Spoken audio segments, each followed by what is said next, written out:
Is joining us today from the Powerstrip team. Kunal, tell us so everyone knows where you're calling from, sir. Yes. Hi, Professor Ash. Hello. Kunal here from Powerstrip. I'm calling you from Noida. That's Okay. in Delhi NCR from India. Yes, so just outside the capital of Delhi in India. Okay, so as always, we're going to travel around the world. You know, we were in Calgary, Alberta, Canada, Montreal. So a little bit of a Canadian mafia this morning, but we're going to jump in and go to India now to hear from Kunal from the Powerstrip team. Okay, so what we're going to do is I'll introduce myself, sir, and we'll go into elevator pitch mode. Are you ready? Sure. All right.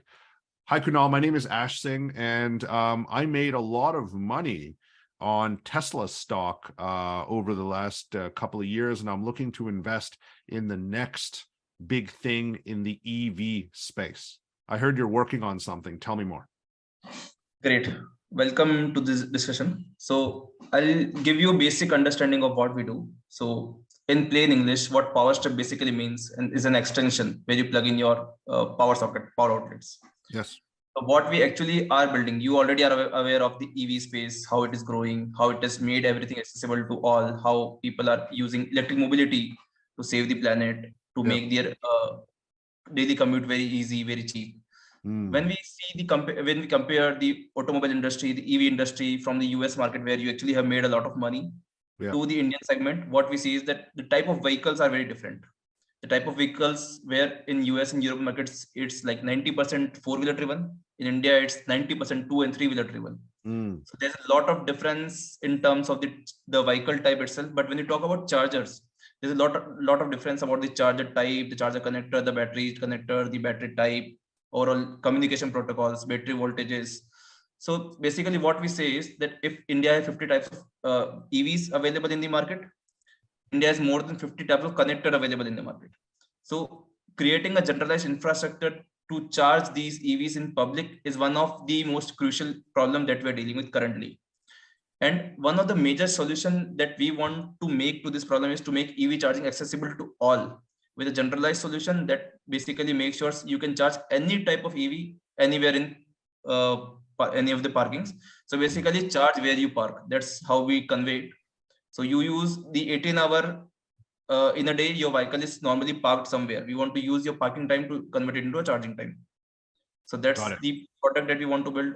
We basically converted the problem from creating chargers to create charge points to make a low-cost hardware device that is highly scalable. People can install the device anywhere and charge their vehicle anywhere in public. Got it. Got it. Kunal, where do you need help, sir? Yes. So currently we have crossed our, we entered our commercialization stage. We have customers paying us for the early testing, early development. They are using our infrastructure to charge their EVs. Now we are looking to scale up. So we are looking a growth fund of $1 million to scale up and to cover the entire Delhi region, Delhi NCR region, to make it electrified. Got it. Yes. And with that money, how many stations will you have? So our plan is to install around 16,000 devices in the next 1.5 years, and to make every area in this EV, in this Delhi NCR region to be EV charging enabled. So basically an EV charge point at every 3 kilometers. Got it. Got it. Understood. Excellent, Kunal. Thank you very much for your pitch. Let's try to dissect a little bit on this, right? Let's jump into a little bit of the details now. When I think about creating the integrated universal charging network, right? Is that fair to say, right? Because you have like the Tesla charging network and you have other charging networks. And my question to you is, when we think about EV charging, how, like, you know, if I have an auto rickshaw, let's think about the auto rickshaw, the three-wheel thing that if anyone has not been to India, I mean, if you've been to India, you know exactly what I'm talking about. But if you haven't, it's like a three-wheeler where you have kind of like this motorcycle attached to like a thing in the back. You know, it's similar to the tuk-tuk in Thailand. When you go to that, how long does it take to charge, Kunal? How long would it take to charge? So one of the things that we focus a lot on is that we do not want to change your charging time. When you buy an EV, the EV manufacturer already give you a charger that is Yeah. fully efficient to charge the EV. What we are giving you is an outlet. It's an energy source to charge your vehicle in public. So normal e-rickshaw will take around 3 to 4 hours to charge to around 80%. Okay. How long, sorry? How long? 3 to 4 hours. So Okay. 3 hours to 4 hours, depending on the model type. So, Yeah. So we're not going to experiment because I'm thinking about the use case, Kunal, right? correct. Okay. And the reason I'll just tell you where my brain was going from an investor standpoint. Usually when you talk to investors won't tell you what they're thinking about. Correct. Where my mind was, Kunal, was I have this visual, right? And I've seen this because I've been to Sri Lanka, I've been to India, I've been to Pakistan. I've seen the whole situation where today, when especially with the gas shortages that were happening in Sri Lanka, you have this lineup of vehicles, right? They're wasting time getting the gas, but when they get the gas, they can go back to work. Does that make sense? Correct. And so my question to you is around the auto rickshaw person, right? Like, the people that own like an EV, like if I own a Tesla or a Hyundai, I might be charging at home. I might not, you know what I mean? It's very much focused on the point to point person. Do you know what I mean? Like I need to go here. My question to you is, how is the market shifting now from, because they used to have diesel, and then government 20 years ago, 30 years ago, mandated everyone was NRG, right? Natural gas, right? Natural gas. And now it's all there. And, what is the uptake right now? Because I think it's important for people to know what it is. But the more important question, Kunal, is when you're actually going through this, are people willing to wait that 4 hours? That was my thought, right? Correct. Like I want to go back to work, right? Yes. I don't want to I live in Gurgaon, right? Which is not Noida, right? Yes. And I'm here charging my vehicle for 4 hours. What am I gonna do, right? Like, what could they be doing? So that might be a different conversation, right? Because these people, their time is very valuable, right? Every minute they're not on the road, right? They're, so my question to you is, how do you address that, right? And is there a way to kind of mitigate that? Is there a way, tell me more about that, because I want to understand it, because I feel like from a user journey, we want to make sure all these pieces are done right, especially for those people, right? Go ahead. Totally. So I'll give you a basic understanding of what we've seen how people evolve. That's a very, I'll say, psychological issue that people currently deal when they buy an EV. It's like people currently are having, let's say, a battery percentage of 50%, and still they are worrying about how I'm going to charge it in public. So that is one of the things. 50% battery can still easily give you 50 kilometers. And even if you're going to 10 to 12 kilometers, you start worrying about the battery percentage. That is something called as range anxiety. You have the range, but just because the lack of charging infrastructure is there, you start feeling the anxiety. And once you have a belief on the charging infrastructure, you basically start relying on it. Now, what we say is that we do not want you to wait to charge your vehicle. We basically say we convert every parking to EV charging parking with our infrastructure. So you at your home, you are waiting in your apartment, you're getting prepared for your meals or everything. Your vehicle can be charged there. You're going to a coffee shop, your vehicle can be charged there. You're going to a theater, your vehicle can be charged there. Got it. Yes. So what you're saying is that once you're ubiquitous, once you're everywhere, whenever you're not driving, your car is charging. And if that's the case, then you should be able to not have to wait to charge your vehicle, right? There's no discussion about speed once we have a good enough distribution. So that everywhere you are charging. It's like an old Nokia phone, but you can plug it anywhere. It's always on 98%. It never goes below it because everyone is charging it every time. Yes. Well, that's only if you don't have kids that play video games on your phone, but that's a different conversation. I don't think their kids are driving their rickshaws, right? So I understand that.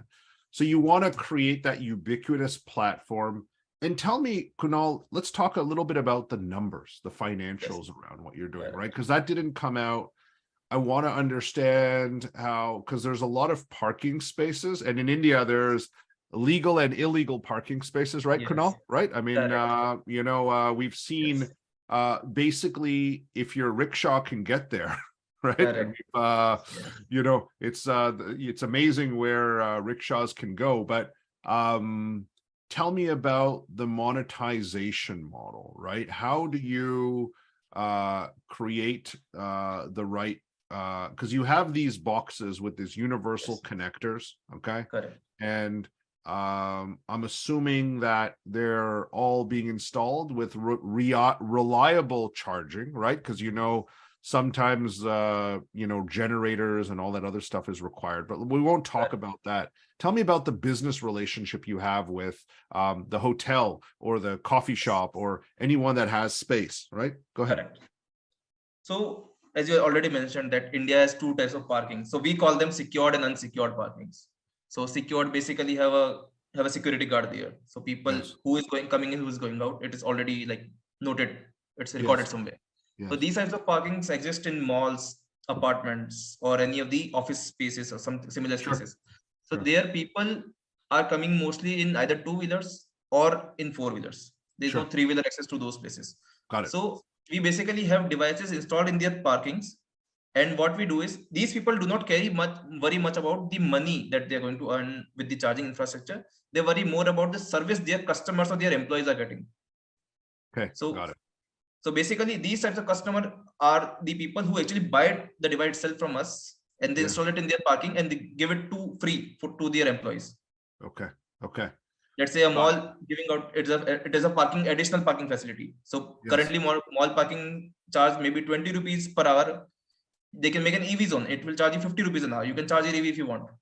Got it. So are you charging anyone? Like the thing is what you're experiencing now is what happened in North America like 5 years ago, right? Yes.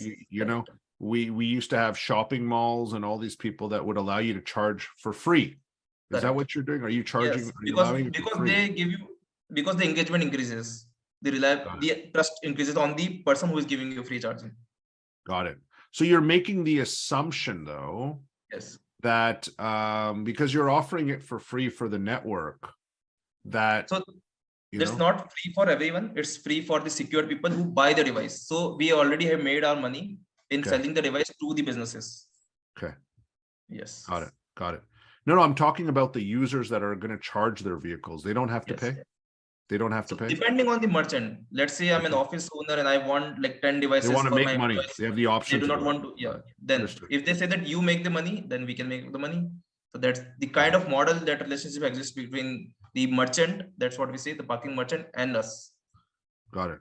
How do you make this defensible, Kunal? Right? Like I'm wondering, especially in a market like India, you come up with a really good idea, and then suddenly somebody with the last name, rich man's son wants to copy you. How do you protect this, Kunal? Right? So we basically have one thing that is most initial in this space is that we are one of the early mover in this space. So once we grow to a good enough number, once we cross that tipping point, we basically play on the network effect. Once we have good enough people who are having hosted our devices into their parking, and once we have good enough customer base, then people keep on coming in. Then merchant wants their parkings to be converted to EV parkings, and customer wants their infrastructure to be more reliable. Got it. So one of the initial target is to grow faster to reach that tipping point. And second is our play on tech. So what we say is that when we are creating a hardware that has to be scalable, everything has to be tech optimized. Yeah. And that is something that is not very common in the entire space that we are seeing currently. Okay. Because we do have competition that is there, but still what we see is the differentiator exists in the tech part. Tell me about, do because I'm thinking about this, right? You know, what's beautiful about what you're doing is you're copying some of the model that's already been proven in North America and Europe. Correct. But my question is in 2022, where does this go, right? Kunal, like, I can visualize you with 16,000 locations, right? But then the question is the people that are driving this adoption, and obviously EV adoption is going to continue. Where does it go next, right? Kunal, are you going to help produce electricity at some point in time? Is that interesting for you? Let's think big for a second, Kunal, right? Correct. I know you're focused on one thing, but I just, I'm an investor. I want to know, how does this become like a 100 crore business, right? In Indian rupee terms, right? Yes. Or even more, right? It would, 1,000, how does it get bigger? Tell me about that, Kunal. Yeah, I'll just give you a few numbers. Yeah. So if we just see the revenue that I can, like the entire market can earn from EV charging in 2030, like after 8 years. So basically it's like $4 billion of revenue that can be earned just from EV charging of 2-wheelers. If we talk about 3-wheelers, it's around $11 billion. Yeah. So that's just the revenue from EV charging. We get a pie of it. Now the second thing is, basically once we enter into every parking, we know how every customer is charging. We know how every customer is charging at which location. We basically are doing what you discussed with Adam. We know how every customer is performing, how every customer is going to each and every parking.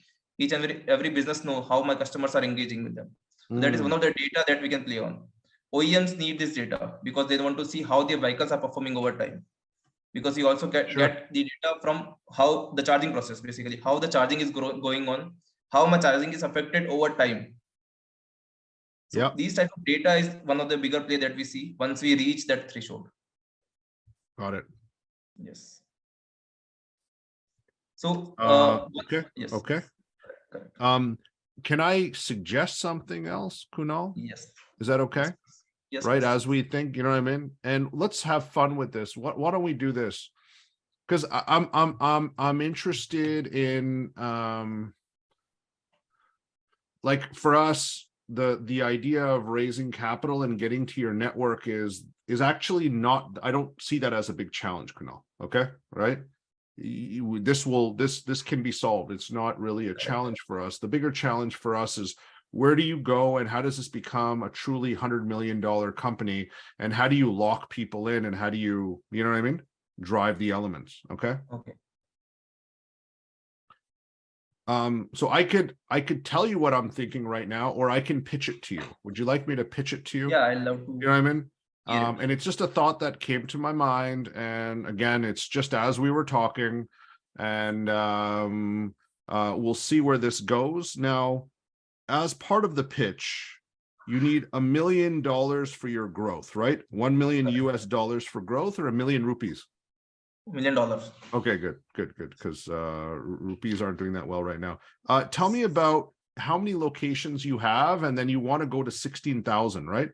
Tell me about that. Correct. How many locations have you tested out so far? So we just started deploying the devices 2 months ago. We currently have 90 devices that are already having a charge point installed. Okay. We have the pipeline of next 500 devices with our fund that we are planning to install. Got it. Now is the growth part after that. Awesome. And you have all those elements in place, and how much does a unit cost to install? That's something very part of your IP, right? Must be very cheap, and like you have an amazing device, but it also needs to be easily installed and tracked and monitored, right? So tell me about that. Tell me about, right? Yeah. So the entire device, including installations, cost us rupees 1,800. Okay. That's around $22. 1,800. It's costing you $22 to install. Yes. The device cost itself, the installation, the merchandising part of the device itself. So if I had a hotel in Noida right now, right, I give you $22 and I can install it. I mean, you can make a profit off me. If I give you $50, so it's 0-0 for me. It's break even for me. $50 will give me profit. Sure. So if I give you $50, I can have your patented universal connector to connect with all EVs, and it's part of your network. $50. Wow. Yes. Okay. You gotta love India, man. You gotta love India, okay? Because charging stations are a little bit different here. So let's go through this, right? And I'm gonna pitch you the idea. For $1 million, and I'll talk to you a little bit about where the big picture is in terms of that, right? And we'll see where it goes. Kunal, are you ready? Yes, of course, sir. All right, so you get to introduce yourself. Sure. You have to introduce yourself, and then I get to pitch your idea back. I'll be your CEO for 90 seconds, 2 minutes. I might go a little bit long. Okay, over to you, sir. Go ahead, Kunal. So, hi Ash, I'm Kunal, the early stage investor in the climate tech fund. I've invested in a lot in the EV space in the US market, and I see a lot of potential in the Indian EV space. Yes. I'd like to know what you are doing, basically on how you are competing in this very crowded space and creating your own. Yeah, great. Well, thank you for making the time. My name is Ash Singh, and I'm part of the Powerstrip team. As you might know, the EV momentum is here to stay, right? We know that everyone's going in this direction. Where we're focusing on at Powerstrip is the network orchestration. As you know, a lot of new EV companies that have come into the United States have tried to compete with Tesla, but one of the value adds that Tesla did really, really well was creating their charger network. And so what we've decided to do is we've tried to understand that model and apply it from an Indian perspective. As you know, a lot of the vehicles that we have in India are a little bit different than the typical vehicles you have in the United States. We have the two-wheelers and the three-wheelers and the four-wheelers. We've actually come up with a very innovative, low-cost, universal connecting solution that allows us, for less than $50, allow any venue, any parking lot, any cafe to set up their own charging solution, okay?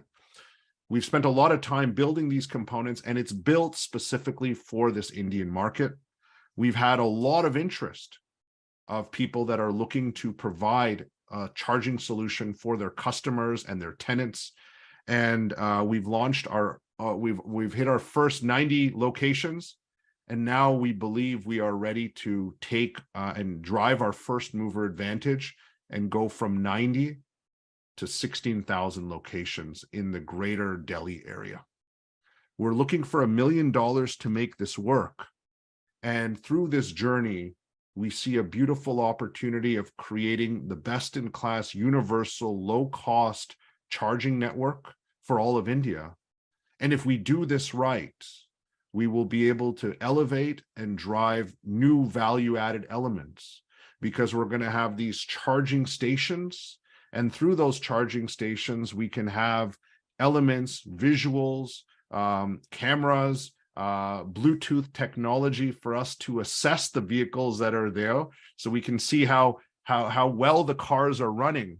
And our big picture might allow us to be that next generation EV insurance company, right? Because we can monitor the vehicles, we can support them and be a best-in-class insurance company. And that might take us to a very different direction and a value equation for us. But the first step is getting our first 16,000 locations. So we would love to talk to you about how that $1 million is going to allow us to install 500 locations every month over the next 18 months and get us to where we need to be. I'd love to chat to you a little bit more, show you our technology, and see if you would like to participate. Thank you. Lovely. Okay. Great. How was that, Kunal? Did that make sense? Yeah, it was a great. So that insurance is something that we never thought about. Kunal, if you think about it for a second, you have these charging things, you know, OBT2, right? You know, the Bluetooth connector to, you know, when you do go for servicing, they have these, most of them use this platform just to use Bluetooth to check the health of the car. Okay. And so what happens is when I thought about it, I was like, okay, where's Tesla going? Because they can monitor what's happening on the vehicles, right? But if they're coming to your charging network and you're checking in with the vehicles and it's really well maintained and, all of this stuff, how do you transform yourself and create value adds around this? Correct. Use our charging network and lower your insurance, Correct. right? And then you become that next generation insurance company. And that has a very different value equation in terms of the lifetime value of the customer, how much revenue you're generating, right? And that's kind of where I think a big picture opportunity comes, Kunal. Does that make sense? Yes. After a certain point, once we have that tipping insurance point. Of course. Correct. But what, 16,000 locations, and I only drive in the greater Delhi area, right? Correct. And they have to charge with you at least a couple of times a month because you need to look into it and say, hey, you know what I mean? This is that, and using technology which exists now. Correct. You can do an assessment of the vehicle, right? Correct. While they're charging, right? Because it's there, and you can, and the person's got time, right, Kunal? I'm going to go get a coffee, correct. but hey, sir, would you like to fill out a survey and take some photos of your car? Because we'd like to drop your insurance. Yes. What would you do? I don't mind, right? You get what I'm saying? Correct.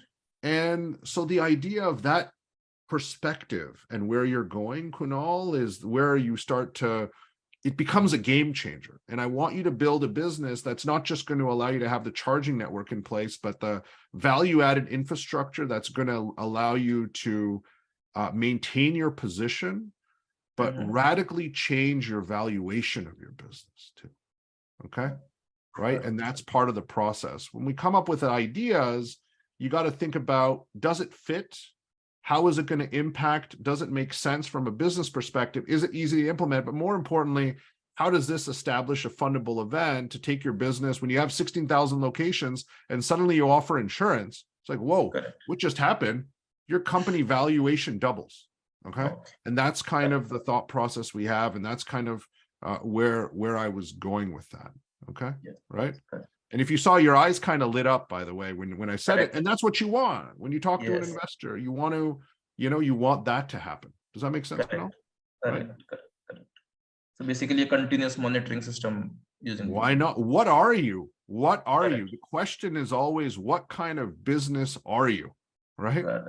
And for me, I look at your business as this network where you're putting the gas in the car, right? The electricity in the car. But more importantly, you're a continuously monitoring solution. You might even have some sort of GPS element to track the distance and where they're going and all these other elements. That's easy to do, right? And then be in a situation where you're a continuously monitoring solution about the car and the driver's habits and all these other components. And then suddenly you can offer insurance at half the price, for instance. And how does that change, right, Kunal? Right? How much money are people paying? And there might even be people out there that don't even have insurance because they can't afford it, right?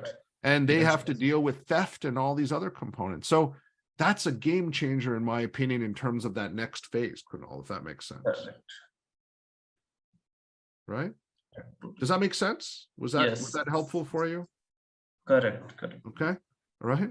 So let's dig a little bit more on these components, Kunal, right? Correct. It's great. It's obvious to me you're thinking about this right now, but we need to go through it and we'll bake that into your value proposition as part of the hyper accelerator and see where it goes.